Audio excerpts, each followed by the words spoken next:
சினிமாவில் சிலர் ஹீரோ ஆகிறார்கள், சிலர் மட்டும்தான் லெஜெண்ட் ஆகிறார்கள். ஆனால் சிலர் சினிமாவையே மாற்றிவிடுகிறார்கள். அப்படிப்பட்டவர் தான் கமல்ஹாசன். 4 வயதில் குழந்தை நட்சத்திரமாக ஆரம்பித்த பயணம் முதல் படமே தேசிய விருது பெற்றது. களத்தூர் கண்ணம்மா. அந்த வயதில் கிடைத்த புகழ் அவரை நிறுத்தவில்லை. அவர் வளர்ந்தபோது போட்டி அதிகமானது. சினிமா மாறிக்கொண்டே இருந்தது. ஆனால் கமல்ஹாசன் மட்டும் ஒரே மாதிரி இல்லை. ஒவ்வொரு படத்திலும் ஒரு புதிய வெர்ஷன். டான்ஸ் கற்றார், மேக்கப் டெக்னிக்ஸ் கற்றார், ஸ்க்ரீன் பிளே எழுதினார், டைரக்ஷன் பண்ணினார். நாயகன்.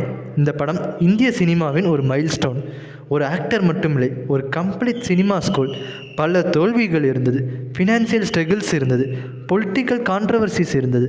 ஆனால் ஒரு விஷயம் மட்டும் கான்ஸ்டண்ட்டாக கற்றுக்கொண்டே இருந்தார்.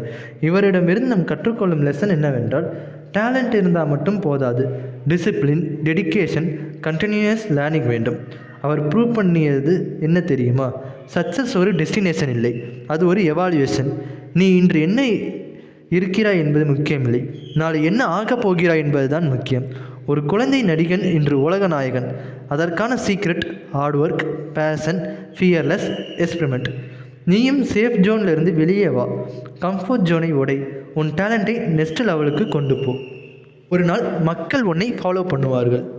ஸோ உங்களுக்கு எத்தனை பேருக்கு கமல்ஹாசன் சாரை பிடிக்கும்னு கமெண்ட்டில் சொல்லிட்டு போங்க. அவர் நடித்த படத்தில் எந்த படம் பிடிக்கும்னு கமெண்ட்டில் சொல்லுங்கள்.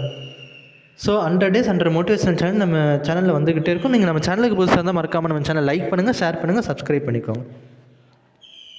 கமல்ஹாசன் சாரை பொறுத்த வரைக்கும் ஒரு படத்துக்கு எவ்வளோ எஃபர்ட் போட முடியுமோ அவ்வளோ எஃபர்ட்டு போடுவார். இவர் நடித்ததில் தசாவதாரம் இதெல்லாம் பார்த்தீங்கன்னா சூப்பராக இருக்கும் இந்த படம்லாம்.